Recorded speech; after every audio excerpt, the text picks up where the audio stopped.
Raider Nation, what's going on? You're watching the Raiders Report. Coming up here on today's show, we got the latest Raiders rumors, and we're going to get into some news as well around the National Football League. Today's show is presented by Manscaped, and I don't know about y'all, I take care of my balls, but I also take a lot of pride in my face and my beard game because, believe it or not, more people see my face than my ball sack. And if you want to take care of your beard as well, use code Raiders at Manscaped.com. Link's going to be down in the comments and in the description of today's show. So coming up here, some of our top rumors that I'm going to be discussing. We got a lot of just win babies to give out. Josh Jacobs holding out during the regular season. I'll give you the answer on that one. Will Jacobs sign the franchise tag? I'll give you my 2 cents there. And is Derek Carr better than Jimmy Garoppolo? Madden seems to think so. All of this coming up, but first, let's get into some news that just ended up dropping here.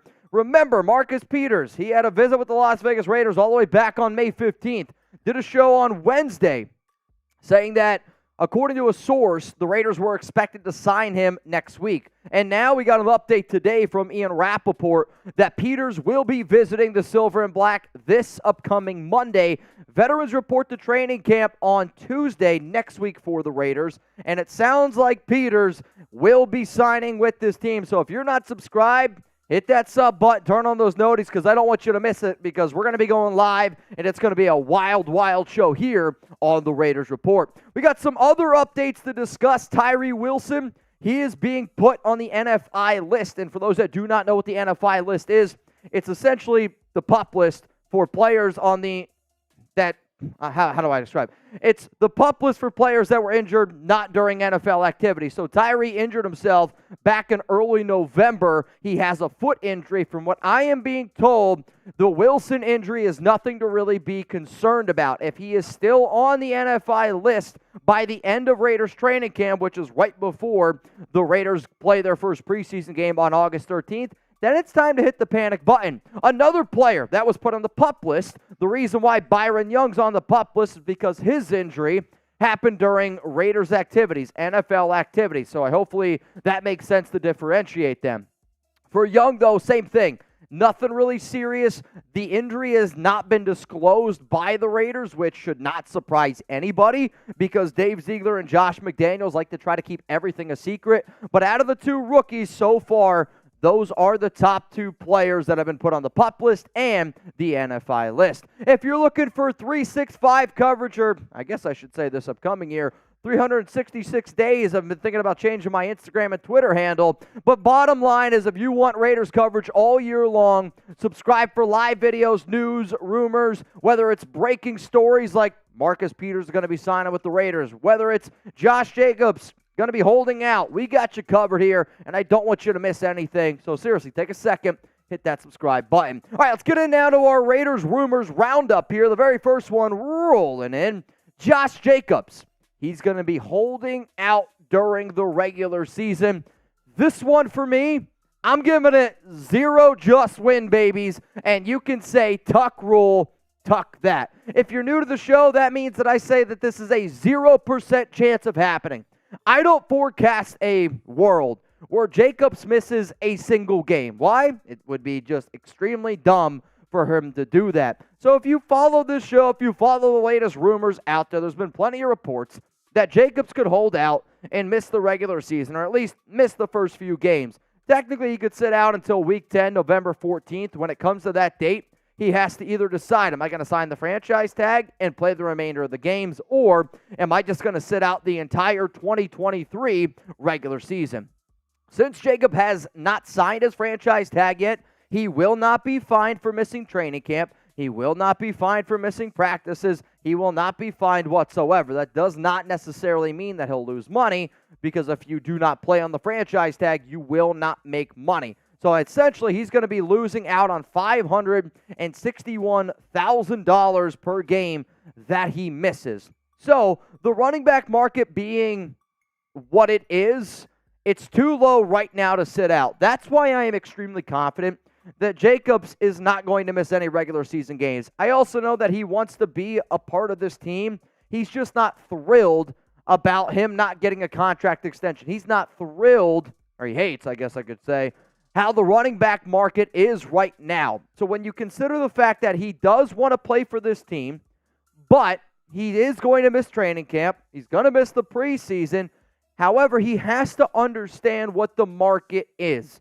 And nobody out there is going to be paying him more money, considering the fact of some other things that went down today around the NFL. So my question to the nation is this. You can type your yes or you can type your no. Should Josh Jacobs hold out during the regular season? If you were his agent and he looked at you and he said, hey, Robert Jansen, what do you think? Should I hold out? Give me your answer. You're about to get hit with a YouTube ad break. Coming up here after that break, I'm going to give you my answer on whether or not Jacobs should ultimately hold out. My answer here is no. It doesn't make any sense whatsoever for Jacobs to hold out this upcoming season. And one of the biggest reasons out there is because he's only hurting himself. Like, if I was Jacobs' agent, I get the idea that maybe some running backs and players have done it in the past. But think of it as almost like the housing market right now, right? Like, I can't go buy a house that's not at 7% interest rate. At one time, you could get a house at 2%, but that's not where the market is. And if you're talking about the Raiders, I've heard so many people out there make the argument of, oh, why can't Josh just sit out the first few games? The Raiders are going to realize how much they need him, and then they're going to regret it. The problem is that argument doesn't make sense either. Think about it. The Raiders started 0-3 last season, and they were 3-7 in their first 10 games. Jacobs has to decide by week 10, November 14th, whether or not he wants to play. The Raiders don't care if they're bad without him, so he has no leverage. If all the reports are true that this upcoming season in terms of record doesn't matter, then him missing games to prove how valuable he is to this team doesn't matter. And then if you're the Raiders on top of that, you're like, well, dude, you just had over 2,000 yards of total offense, and we were 0-3 to start the season, and we were 3-7 in the first 10 games. So even when you were on the field with us at a much cheaper discounted rate, we still couldn't win games. So please, Jacobs, I get you are frustrated, but it does not make any sense for you to miss any games. You're only losing money. You're only hurting yourself in a low running back market, which is not smart whatsoever. And one of the players that always gets brought up with Jacobs is Saquon Barkley. And this is literally perfect timing that I'm making this video, because when you talk about Barkley and Jacobs, if both of those guys were to sit out together, then more and more of the rumors are going to go. And I do think it's one of those things where I'm going to call it the mob mentality, right? And what do I mean by that? It's very rare for one person just to do something by themselves, but when a group of people, that's when a movement goes. So if Barkley would have called Jacobs in their text exchange and said, hey, if you sit out, I'll sit out, then that might have actually happened, right? For the Barkley, he removed the Giants from all of his social media bios today. So what did the Giants do? If I saw that from the Giants, I saw Barkley did that, I'd be like, okay, well, two can tango, two can play that game. And the Giants right now are absolutely playing that game. They went out and they signed free agent running back James Robinson. I mean, if I'm the Giants, if I'm Saquon Barkley, that says to me, well, shit, if I do plan on sitting out, they already have my replacement. They went out and they signed him today. If I'm Jacobs and I see that news, I'm like, oh, man, that's where the running back market is. They think that they can replace us that quick. And even if Barkley's out on the field, they're still going to give James Robinson the rock. He's a running back that's had a recent season with over 1,000 rushing yards. So if you're Jacobs and you end up sitting out, not only is it going to be the Zamir White show, you can add another running back out there. Speaking of another running back that ended up getting signed today, Melvin Gordon. I'll admit, him getting $3.1 million to go play for the Baltimore Ravens was very surprising to me. I had the Ravens as a team that would be potentially interested in Jacobs because I knew that they were looking at the running back market. So with the injury to J.K. Dobbins, they go out, they get Melvin Gordon to be that other veteran running back. The running back market's weird. However, if I'm Dalvin Cook, if I'm Zeke, if I'm Leonard Fournette, and I see Gordon's getting $3 million, I'm not taking less than 4. And if I'm a guy like Dalvin, I probably want closer to 5, 6, or 7. It's going to be really interesting to see what happens to the running back market this entire offseason. Now, shout out to today's sponsor, Manscaped. And I talked about earlier in the show that I do take care of my balls, but I also take a lot of pride in my beard as well. Why? Because, believe it or not, more people see my beard than my ball sack. And I do think that first impressions are very important. If I'm going out for date night with Alex, and for some of you watching the live show, I told y'all I got to go to freaking dinner tonight at 9:30 at night. My eyes might be half asleep, but at least my beard's going to be looking great. And if you want your beard to look great, the Beard Hedger is the way to go. It's brand new. Use code Raiders to get your hand on this. And when you use code Raiders at manscaped.com, you're going to be able to save 20% off.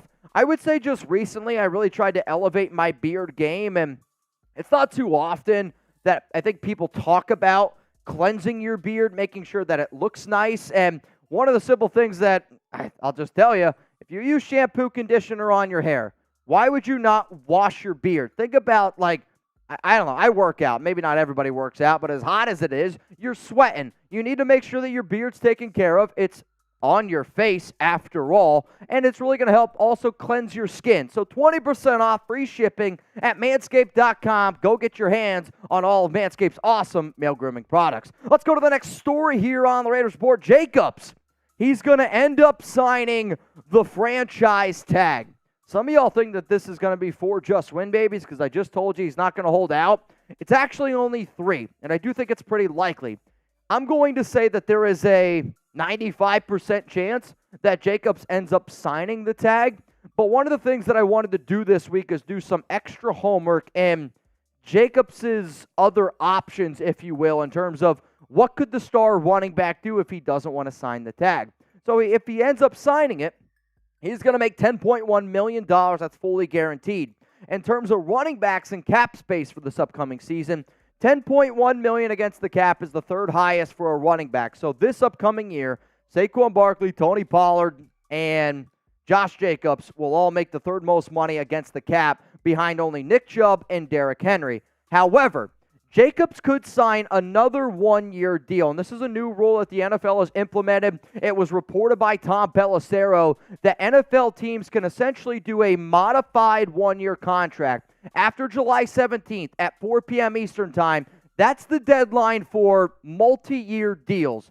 So the Raiders can still get together with Jacobs, and they can do a modified 1-year deal if they don't want to put him on the franchise tag. And in recent history, the most recent player to sign the tag, okay, was Yannick Ngakoue, and then he demanded to get traded, so he actually took less money on a 1-year modified deal to get the hell out of Jacksonville, and he went to go play for the Minnesota Vikings. So technically, if Jacobs really hates playing for the Raiders enough, he could do this 1-year modified deal, take less money, and potentially go somewhere else. Here's the thing. He's not going to take less money. He doesn't want to take less money. The only thing that I believe could potentially happen, right? I have not talked to any Jacobs' sources. I haven't talked to Jacobs' team, but this would be my personal advice to Jacobs if he doesn't want to sign the tag. Because one of the things that you can do is you could go up to the Raiders and say, hey, man, if you're not going to pay me a multi-year extension, at least do this 1-year modified deal and add a clause in there where you can say you can't franchise tag me next year. And Jacobs can do that. He can say, I'll play this upcoming season. I'll be there week 1. I'll be here. I'll be motivated.